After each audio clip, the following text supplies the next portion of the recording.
Reposición de programas de la librería mediática, ciclo Para Volver a Ver, fin de 2023 e inicio de 2024.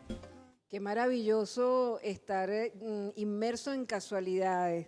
Ahora le decía a nuestra invitada que como somos libreros aquí, nos permiten regalarle a los invitados 2 libros de Fundarte. Y ella dice, bueno, escogeré algo de Estefania porque Estefania era mi amiga. Y ahora que estamos en plena convocatoria del premio Estefania Mosca, pues es hermoso traer su recuerdo a estos programas para animar a todos a escribir y a participar en este concurso extraordinario que tiene 14 ediciones realizándose desde la gestión de Fundarte, Alcaldía de Caracas. Así que entre todas estas casualidades, yo decía, bueno, ¿qué libro le puedo mostrar a ella de algún autor que, como conversábamos preparando la entrevista, uno decía, bueno, no, a mí ese autor no me dice nada, yo leí 1 o 2 páginas de ese libro, no me dice nada. Y de repente pasan los años y tú te das cuenta que tenías en tu biblioteca un tesoro. Me pasó con el Museo de la Inocencia de Orhan Pamuk.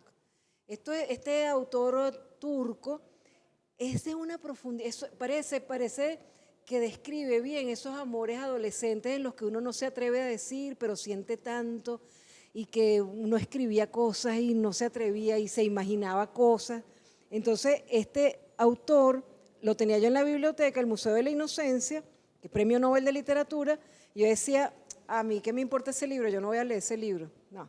Cuando lo empiezo a leer, qué amor tan apasionado, y además es un museo que él construyó en homenaje a los personajes de su novela, que no existen, sino en su imaginación y en su corazón, y con el Premio Nobel de Literatura construyó el museo al que tú entras presentando una entrada que está impresa dentro del libro. ¿Ves? Entonces, era como decíamos, tú tienes un libro que tú dices que tú no quieres leer. ¿Cuál es ese libro? Que yo tampoco le he podido entrar, aunque Luis Brito García diga que es lo máximo y de verdad no lo ha descrito de una manera espectacular. Yo aún no estoy preparada para ese libro, tú tampoco, pero ¿cuál libro es ese? Bueno, sí, yo hablábamos con María Alcira y yo le decía que creo que la lectura es sobre todo placer. Y no importa cuán importante o cuánto haya marcado la humanidad un libro, eso no significa que a uno le deba gustar. Y yo digo que el Ulises es uno de esos casos. Pues yo he intentado leer el Ulises, he intentado varias veces, pero luego de 3 páginas digo, no, esto no es para mí. Y ella me dijo algo que es muy interesante y es verdad. Quizás no es para ti ahorita, pero puede que dentro de 10 años lo sea. Y eso es muy cierto. Hay libros que uno comenzó a leer cuando estaba en la adolescencia, no los entendió y luego los entiende. Pero no me ha llegado el momento. Yo creo que hay muchas cosas deliciosas todavía por leer para uno entrar. A Faulkner, por ejemplo, lo leí, pero era porque era materia escolar. En la universidad, cuando estaba en la Escuela de Idiomas Modernos, esa escuela maravillosa que tenemos que rescatar, por cierto, esa escuela maravillosa, bueno, ahí teníamos un tema, una materia que se llamaba Cultura, Temas y Textos. Y nuestra profesora, que era una norteamericana, nos enseñó a leer a Faulkner. Pero yo lo leí allí. Pero yo trato ahorita, intenté leerlo hace como unos 2 meses y no pude. No pude. No pude. Entonces, pero hay otras lecturas que se dan tan fáciles que yo digo, no tengo por qué amargarme. Ahora, no lo digo yo, lo dicen los expertos, los que saben. Dicen, nunca se obligue a leer un libro que no le llega. Y mientras tú mencionabas a Pamuk, yo no lo he leído, pero yo descubrí a Elis Shafak, que es una escritora turca. Ella habla muy bien el inglés, ha estudiado en Oxford. Yo la descubrí por azar, como se descubren los libros, sí, por azar.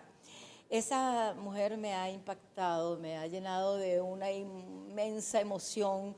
Me he leído 2 de sus libros y con ella es que es tan profunda la manera, además es una mujer y claro, sus expresiones del amor, de las dificultades, las relaciones de pareja, nos tocan muy de cerca, pero además es una belleza la manera como habla del sufismo, su relación con el movimiento sufi, cómo nos habla de esa experiencia que para nosotros quizás es un poco lejana, ¿no? Porque son culturas distintas. Sí. Pero ella tiene unos libros que yo recomiendo a las personas que quieran leerla. Debe estar en español, yo lo leí en inglés, pero sencillamente a mí Elis Shafak me impactó. Pero quisiera, por supuesto, leer también a Pamuk porque se merece y yo creo que debemos leer más literatura de otras partes, de otras latitudes, porque aprendemos enormemente, porque Viajamos. son otros, totalmente. Viajamos. Ella ha viajado mucho con su profesión, siendo la traductora presidencial, pero los libros nos hacen viajar sin movernos de casa. Me mencionaba también a otro autor que nosotros leímos prácticamente completo, hasta lo que ha escrito hasta ahora, que es Haruki Murakami, que generalmente los libros que leemos en español los han traducido del inglés. Pero uno decía, bueno, es la tercera traducción, pero está bien, esa traducción del español está bien, pero tú lo habías leído directamente del japonés No, del inglés. ¿Cómo se llama? Del japonés al francés y no te inglés. gustó. Sí, Murakami es un caso maravilloso también. O sea, Murakami sencillamente es algo tan maravilloso. Uno no puede leer a Murakami sin leer El Gran Gatsby, sin escuchar a los Beatles, sin escuchar música clásica. Porque Murakami cuando comienza a narrar, él dice, aquí estoy, voy en un taxi hacia la estación de tren y estoy escuchando la tercera sinfonía de Beethoven. Entonces uno para entender el sentimiento de lo que ocurre en ese momento, tú tienes que irte a YouTube y buscarte esa sinfonía. O si no, como el Gran Gatsby lo decía, entonces, leer a Murakami me ha obligado, primero a escuchar música, a escuchar los Beatles, porque él es un gran amante de los Beatles, y al releer libros, El Gran Gatsby, y me lo tuve que leer porque estaba leyendo un libro de Murakami. ¿Ves? Los libros también nos recomiendan libros. Totalmente. Eso es maravilloso y sentirse uno libre de que las recomendaciones le lleguen desde cualquier parte del mundo. Volviendo al Ulises de Joyce, hay una novela gráfica de Alfonso Zapico, español, que habla de la vida de James Joyce, y a partir de ahí uno como que puede entender un poquito más su literatura, te lo recomiendo. Él ganó con ese libro un premio en Angulem, así que todavía yo tampoco le he podido entrar a Ulises de Joyce. Perdona, Luis Brito García, que con tanta pasión nos hablas del Ulises de Joyce, pero tampoco le hemos podido entrar. Pero hay libros que uno ve en una reseña, que aparecen por ahí por casualidad y buscándolos, los lleva uno a otros libros. Me refiero a Nada, de Carmen Laforet, que me llevó a mí a Nada, de Jan Teller, que es una novela que nada tiene que ver con la de Carmen Laforet. Esto es como una pérdida de la personalidad de una cantidad de jóvenes por querer parecerse todos haciendo lo mismo.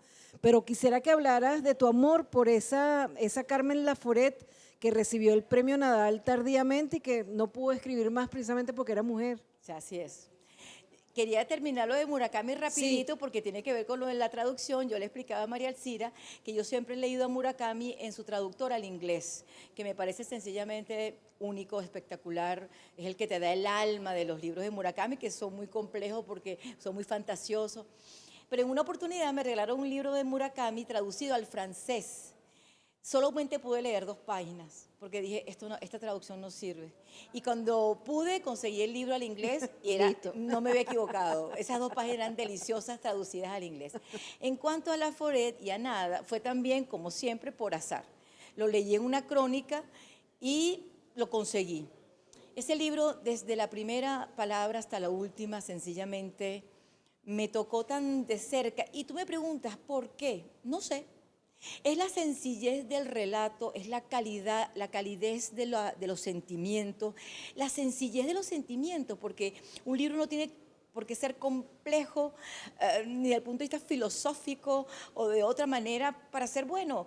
La sencillez de esa mujer narrándonos lo que era la España de posguerra civil, sus emociones, ese hogar donde ella estaba con aquella pobreza, ese baño que lo recordaba sucio. Yo me sentí entrando en un baño sucio cuando ella narraba, entré en aquel baño que estaba totalmente inmundo y dormí en una cama.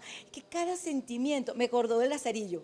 Así como con el Lazarillo tenía que comer, con ella yo sentía la grima de lo que ella vivía, que no solamente el espacio físico de su vivencia en Barcelona, sino luego su vivencia de mujer pobre en su relacionamiento con jóvenes de otra clase social. Es sencillamente, esa obra yo realmente se la recomiendo y a las mujeres en particular, porque es muy sencillo de leer, pero le golpea a uno, no se sabe dónde y uno no entiende por qué, pero es realmente una obra de arte. Sí. Es lo hermoso, ¿verdad? Que es tan extraño. Yo creo que es en un libro de Murakami que uno consigue la explicación. Y yo siempre digo, hay un libro de Murakami que es un recorrido por un cerebro. Una de las novelas que tiene un nombre loquísimo. Y entonces yo creo que la magia de los libros, parafraseando ese título de Prieto Figueroa, la magia de los libros está en que tú vas explorando el cerebro de otro a tu velocidad, sin que el otro te diga nada. El otro te ofreció lo que de su cerebro y de su corazón y de su alma salió y tú lo estás explorando. Y entonces a algunas personas les llega y a otras no. No hay ninguna fórmula. Así es. Y lo que dices es muy importante. Y leí otro día un pensamiento. Yo soy una gran coleccionadora de pensamientos que me llegan de cerca. Y decía alguien, el que llega a los 70 años sin haber leído conoció una sola vida, la de él o la de ella. Pero el que lee conoce 1000 vidas, porque estuvo con César cuando atraviesa el Rubicón, porque estuvo en las batallas de independencia, porque estuvo en Francia con Víctor Hugo, él ha visitado toda la historia. Entonces, leer es viajar en la historia, es viajar en el tiempo, es viajar físicamente. Entonces es esa riqueza la que nos hace que todos los días seamos más lectores, y por eso es tan importante tu programa, porque tenemos que inculcar en nuestros muchachos, en nuestros jóvenes, en nuestros adultos, la importancia de leer y cómo la lectura nos hace viajar a sitios infinitos. Y no se dejen influir por aquello, debes leer tal o cual. Lee lo que te gusta. Lee lo que te anima, lee lo que te enseña, lo que te realiza. Ya está, con eso basta. Fíjate que tú que tienes una educación importante, te has formado académicamente, te has fogueado en distintas partes del mundo, teniendo la responsabilidad de traducir a un presidente, que una palabra mal traducida puede crear un conflicto internacional y tú con tu aplomo vas llevando todo perfecto. Has tenido el mismo razonamiento de una niña que afortunadamente sigue sus estudios, pero desafortunadamente dejó la poesía. Y esa niña, que es Camila Medero, la conoció Ramón Palomares, nuestro gran poeta. Y Ramón creía que se iba a conseguir con una niñita que jugaba a la poesía. Cuando le mostramos la poesía de ella, que se sentía reconocida en él como poeta, a pesar de que tenía 7 añitos, él dijo enfrente de la niña en una feria del libro: estoy ante una verdadera poeta. Y me acuerdo que Isidoro me dijo, mira, esta niña podrá graduarse, recibir premios, casarse, lo que sea, pero este día no se le va a olvidar. Así es. Y a ella le preguntamos, ¿qué le recomiendas a la gente para que empiece a leer? Pues empiecen a leer por donde les guste, con el libro que les guste. Y yo creo que esa es la máxima para amar la lectura. Después, uno mismo se va, como decía Benedetti y le hemos dicho en otros programas, uno mismo se va educando. Pero vamos a explorar todos esos secretos de la traducción. Hay muchas cosas que yo quiero preguntarte. Yo estudié traducción, pero no me desarrollé profesionalmente en ese oficio que es tan difícil. Y hay algunas cosas que quiero preguntarte para aprender de ti. Eso lo vamos a hacer en la próxima parte del programa, cuando también le vamos a regalar a nuestra invitada 2 de los libros del Fondo Editorial Fundarte, que ella va a elegir y nos contará por qué los eligió.